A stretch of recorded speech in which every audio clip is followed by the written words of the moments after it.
नमस्कार दोस्तों, मैं हूं सौरभ और आप देख रहे हैं शिक्षा प्रबंधन। आज के इस वीडियो में मैं बात करूंगा क्लास 12th के पॉलिटिकल साइंस के बारे में। लेकिन इस क्लास 12th के पॉलिटिकल साइंस को शुरू करने से पहले मैं आप लोगों को थोड़ा ये क्लास 12th की जो पॉलिटिकल साइंस है उस बुक के बारे में मैं थोड़ा आप लोगों को कुछ बता दूं।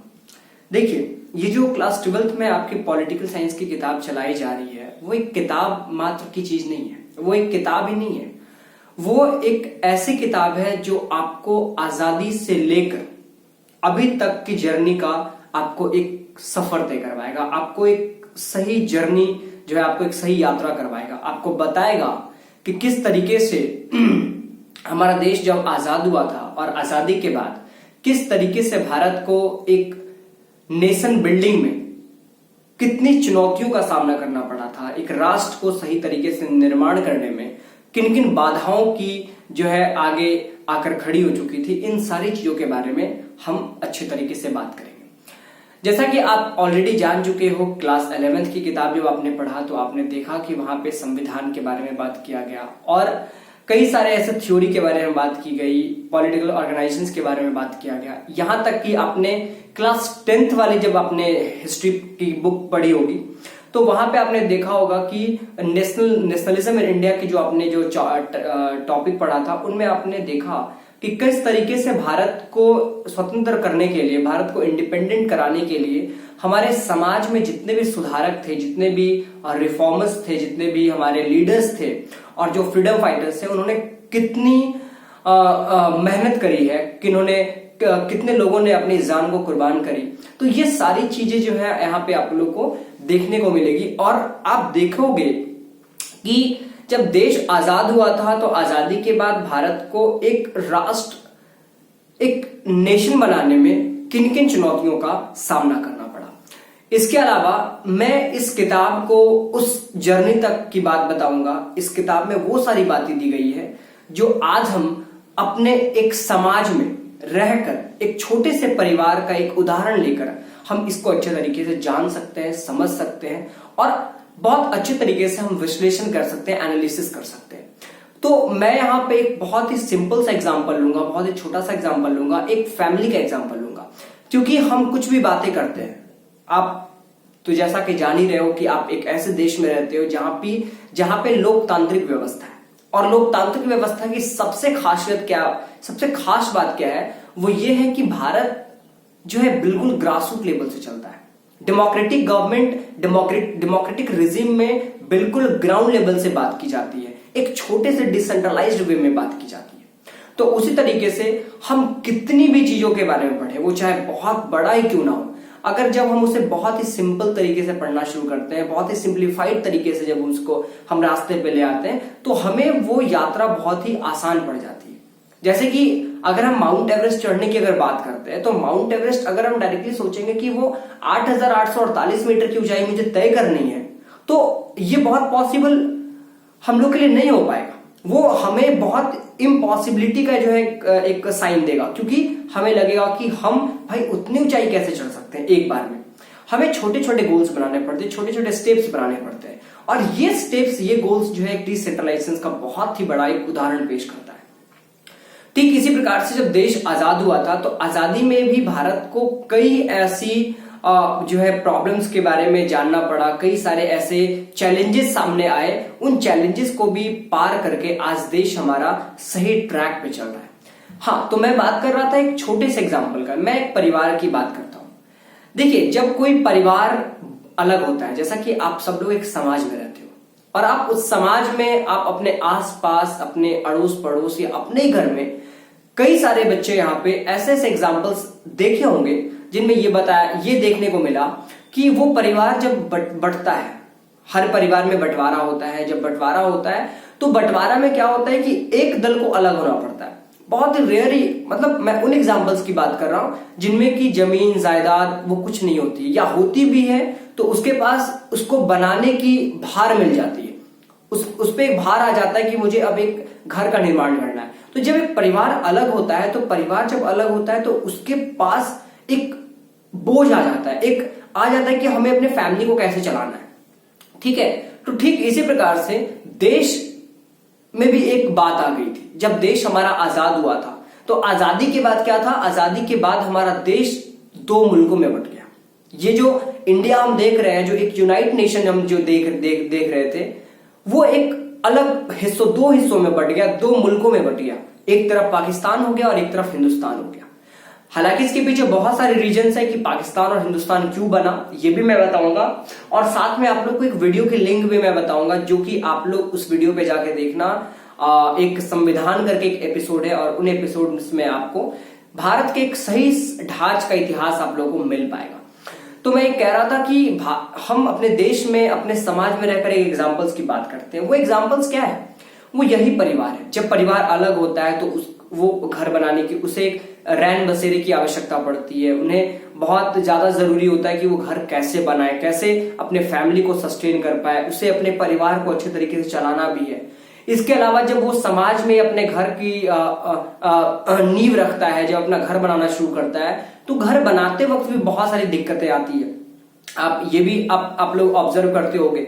इसके अलावा जब वो समाज में सेट हो जाता है, जब वहां पे घर में अपना बस जाता है, तो बसने के बाद उसे economically, socially, politically, historically, culturally और कई तरीके से उसे स्ट्रांग बनना पड़ता है कि ताकि वो समाज में खुद को एडजस्ट कर पाए, है ना।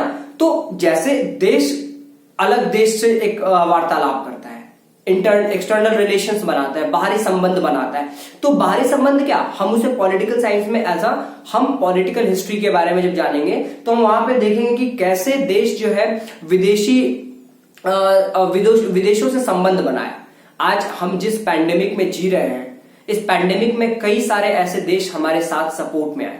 इसके पीछे रीजन क्या है? इसके पीछे रीजन है कि भारत पूरे विश्व में अपना एक वर्चस्व बना के रखा है, अपना एक लेवल बना के रखा है कि लोग कहीं भी भारत को मदद करने के लिए आ रहे हैं, भले उसमें कुछ पॉलिटिकल हिस्सा हो। और देखिए, कोई भी जब मदद करता है तो वहां पे कुछ ना कुछ तो उनकी एक अपनी राजनीति होती है, अपना एक बेनिफिट्स होता है, तो वो खैर अलग सी बात है। लेकिन आप यहाँ पे देख रहे होंगे तो उसी प्रकार से समाज में भी क्या है, लोग जब एक घर बनाते तो घर बनाने वक्त उसके आस पड़ोस, उनके मुसीबत में, उनके सुख दुख में हमेशा साथ देने की कोशिश करते हैं, है ना।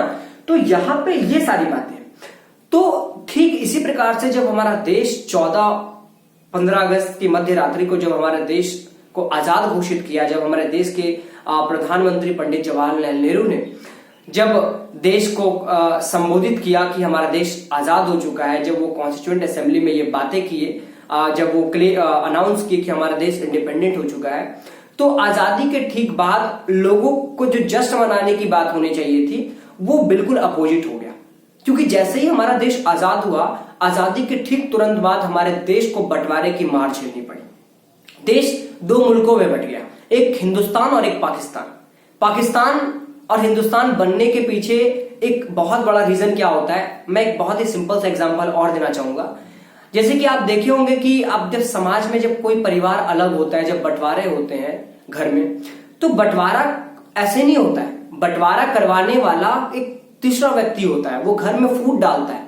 तो अंग्रेजों ने क्या किया, वो थर्ड पर्सन के रूप में काम किया। उन्होंने क्या किया, हमारे देश को बांट दिया, हमारे देश में ऐसा आग फैलाया जो देश में रह रहे अलग अलग समुदाय के लोगों के बीच में एक हिंसा पैदा हो गया। यहां पे मेजॉरिटी माइनॉरिटी की बात आने लगी। जो मुस्लिम्स को जो हेड कर रहे थे उनका नाम था मोहम्मद अली जिन्ना, और जो हमारे जो कांग्रेस के जो समर्थक थे, जो कांग्रेस के जो संस्थापक थे, जो मतलब जो कांग्रेस को लीड कर रहे थे, उनका नाम था पंडित जवाहरलाल नेहरू। जहां पे बात ये आ गई कि उनकी वो मुस्लिम जो थे वो माइनॉरिटी में थे और हिंदू जो थे और भी जो हिंदूज वगैरह जो थे वो मेजॉरिटी में थे। तो यहां पे कहना था कि उनके मोहम्मद अली जिन्ना के कानों में ऐसी बातें डाली गई कि आप तो माइनॉरिटी में हो, आपको इन फ्यूचर आपको दबाया जाएगा, कुचला जाएगा, मतलब आप लोगों की रेपुटेशन नहीं होगी सोसाइटी में, इंडियन कंट्री में। तो कहने का मतलब ये हुआ कि वहां पे एक फूट डालने का काम हुआ। मोहम्मद अली जिन्ना को भड़काया जा रहा था कि आप देश में आप कहो कि आप प्रधानमंत्री बनोगे, देश के प्रधान आप होगे, आप भारत की कुर्सी पे बैठोगे, लेकिन एक तरफ से पंडित जवाहरलाल नेहरू कह रहे थे नहीं, चेयर तो हमारे ही हाथ में होगा। तो कहने का मतलब ये हुआ कि जब पंडित जवाहरलाल नेहरू ने जब इस बात से डिनाई कर दिया कि नहीं, देश का प्रधानमंत्री मैं ही बनूंगा और मोहम्मद अली जिन्ना नहीं बनेंगे, तो यहां पे जो है एक अलग सी वार्तालाप होने लगी। यहाँ पे मोहम्मद अली जिन्ना ने टू नेशन थ्योरी का जो है यहाँ पे वो प्रस्ताव रख दिया और उन्होंने कहा कि हम अलग मुल्क चाहते हैं, हमें एक अलग मुल्क मिले, हमें मुस्लिम्स के लिए एक अलग मुल्क मिले जिसका नाम है पाकिस्तान। और पाकिस्तान जो वर्ड है वो जो पाकिस्तान वर्ड का जो अनाउंस किया, जो जिन्होंने पाकिस्तान शब्द के बारे में बताया था, उनका नाम था रहमत चौधरी। ये याद रखना आप लोग कि रहमत चौधरी के द्वारा जो है पाकिस्तान शब्द का आगाज किया गया था। ठीक है, तो यहां पे ये सारी बातें आई। अब देश क्या हुआ कि जब जैसे देश आजाद हुआ, एक तरफ आजादी की जश्न की बात की जा रही थी, तो दूसरी तरफ हमारे देश में अलग अलग हिस्सों में, जहां पे मुस्लिम मेजोरिटी है, जहां पे हिंदू मेजोरिटी है, जहां पे कोई माइनॉरिटी में है, कोई मेजोरिटी में है, वहां पे दंगे फसाद जैसे एक्टिविटीज हो रही थी। मतलब इतना ट्रॉमा ऑफ वायलेंस फैल चुका था कि इसके बारे में वर्णन अगर रियलिटी में किया जाए तो बहुत दुख होगा सुनकर, क्योंकि ये जो पार्टीशन था, पार्टीशन कोई आम पार्टीशन नहीं था, ये एक ट्रॉमा ऑफ वायलेंस का था। It's a trauma of violence. यहाँ पे बहुत बड़ी मात्रा में वायलेंस हुए, कई एट्रोसिटीज हुए। इसके अलावा देश में भारी मात्रा में डिस्प्लेसमेंट हुआ, लोग एक देश से दूसरे जगह दूसरे देश में पलायन कर रहे थे, एक मुल्क को छोड़ के दूसरे मुल्क में जा रहे थे। ऐसा कह दिया गया था क्योंकि जब देश में बंटवारा, जब आजाद हुआ तो अंग्रेजों ने कह दिया कि देश दो मुल्कों में बंट गया है और यहाँ के जितने भी प्रिंसली स्टेट्स हैं, मैं इसके बारे में आगे बताऊंगा। तो ये सारी चीजें, ठीक है, तो सबको बिल्कुल इंडिपेंडेंट प्रपोजल दे दिया गया कि जिसको जहां रहना है वहां रह सकता है। तो ये सारी बातें, तो ये एक पर्सपेक्टिव लेकर जो है हमारे देश में जो है एक बहुत ही भयावह तरीके से वायलेंस क्रिएट होना शुरू हो गया। तो ये जो है, ये आपका इस चैप्टर में, जो आपके इस किताब का जो पहला चैप्टर है, उसमें इन्हीं चीजों के बारे में पढ़ेंगे कि जब देश अलग हुआ था, जब देश एक अलग राष्ट्र बना था, तो देश को शेप देना बहुत जरूरी था। यहाँ के लोग उतने समृद्ध नहीं थे, इकोनॉमिकली स्ट्रांग नहीं थे, और वो बहुत ही ज्यादा पुअर थे, सोशली डिसएडवांटेज लोग थे, उनके पास अपॉर्चुनिटीज की कमी थी। तो ये सारा चीजों को, इन सारी चीजों को देखते हुए देश में जो है एक राष्ट्र निर्माण की बात होने लगी कि देश को सही तरीके से चलाना है। अब भारत के सामने वो कौन कौन सी चुनौतियां सामने आई, वो कौन कौन सी चैलेंजेस थी जो भारत को फेस करनी पड़ी, और उन चैलेंजेस को फेस करने के बाद भी हमारा देश आज सही ट्रैक पे चल रहा है। हमारा देश पूरे ऑल ओवर वर्ल्ड में एक बहुत बड़ी डाइवर्सिटी वाला देश है, जहां पे अलग अलग धर्म के लोग रह रहे हैं, अलग अलग जात के लोग रह रहे हैं, अलग अलग रीत रिवाज को मानने वाले लोग रह रहे हैं, अलग अलग बोली बोलने वाले लोग रह रहे हैं। तो ये एक बहुत बड़ा प्रमाण है कि हमारा देश आज भी सही तरीके से स्टेबल है। ठीक है, इसके अलावा आप जब इस किताब में पढ़ोगे तो और भी इस किताब में बहुत सारे ऐसे चैप्टर्स हैं, जैसे कि आप भारत की जो है विदेशों के साथ क्या संबंध रहा, कैसे भारत ने फॉरेन रिलेशंस बनाए, विदेश संबंध कैसे बनाए, उनका क्या क्या रोल रहा हमारे देश को यूनाइट करने में। इसके अलावा देश में जो है कैसे इतने बड़ी विशाल जनसंख्या को कैसे डेमोक्रेसी को सेटअप किया गया, किस तरीके से डेमोक्रेटिक रिजीम को फॉलो करते हुए देश में चुनाव कराए गए, कैसे कैसे अलग अलग पार्टियों का गठन हुआ, और कैसे एक सक्सेसफुल तरीके से जो है हमारा देश आज चुनाव की पद्धति को आज भी फॉलो करता आ रहा है, जैसा उस वक्त किया गया था आजादी के ठीक बाद। इसके अलावा आप आगे और भी बहुत सारी ऐसी इसमें बातें देखोगे, आप पार्टिकुलर कश्मीर के बारे में पढ़ोगे, आप क्या बोलते हैं, आप अलग अलग बहुत सारे ऐसे टॉपिक्स हैं जो आपको इन किताब में, इंडिया वाले किताब में देखने को मिलेगा।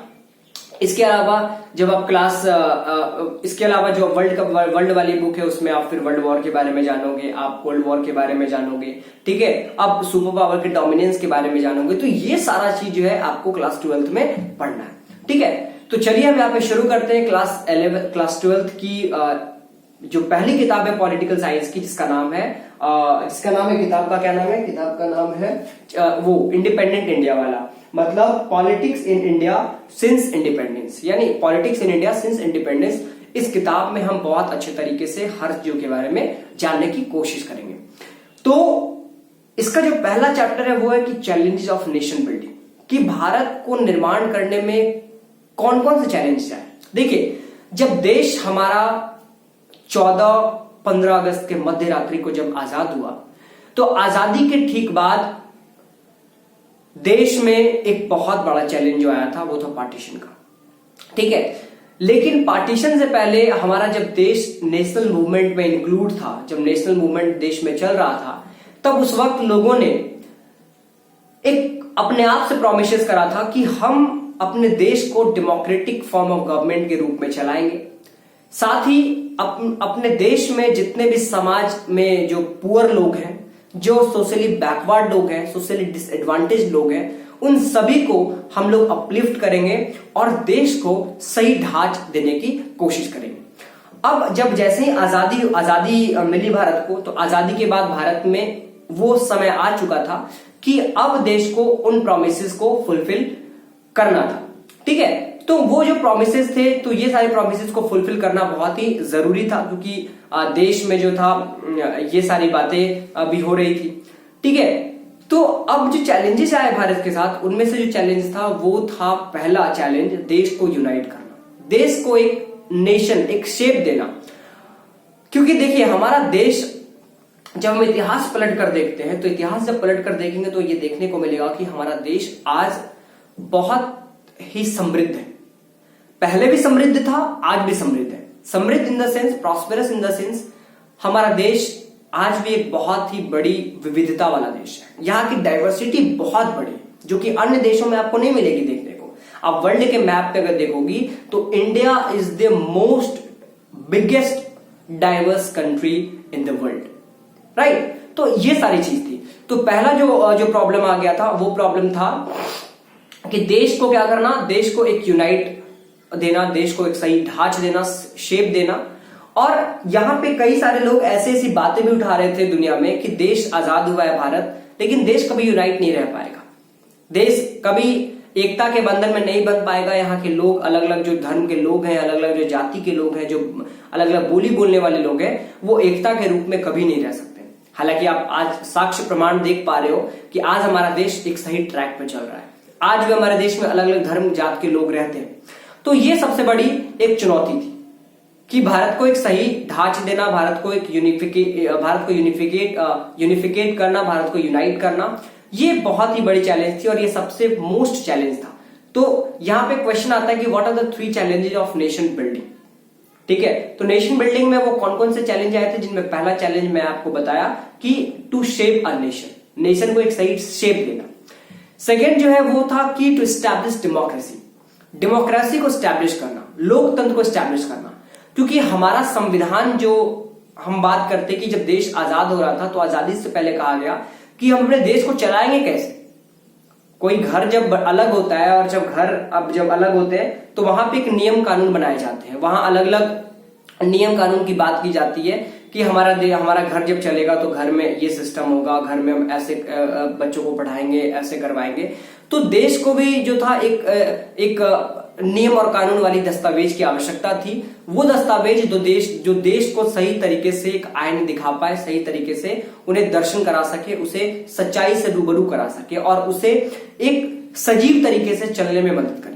तो हमारा कॉन्स्टिट्यूशन जब उस वक्त बन रहा था तो उसमें एक प्रोविजन लिया गया था और वो प्रोविजन था डेमोक्रेटिक फॉर्म ऑफ गवर्नमेंट, यानी कि लोकतांत्रिक रूप से चलाई जाने वाली सरकार की जो पद्धति थी वो फॉलो की गई थी, जिनमें की प्रतिनिधि का चुनाव जो है सारे जनता मिलकर करती है और वो चुनाव यूनिवर्सल एडल्ट फ्रेंचाइज के बेसिस पे होता है, जो कहलाता है कि 18 वर्ष या 18 वर्ष के ऊपर वाले उम्र के व्यक्ति अपने वोट के माध्यम से एक कैंडिडेट का चुनाव करते हैं और वो कैंडिडेट जब जीतता है मेजॉरिटी यानी बहुमत मत लाकर, वोट लाकर, तो वो देश को लीड करता है, यहाँ के लोगों की भलाई करता है, यहाँ के लोगों की जो भी समस्याएं होती है वो सारी कुछ सुनने की वो काम करता है और देश को सही एक वे दे पाता है डेवलपमेंट का। ठीक है, तो ये बात आ रही थी।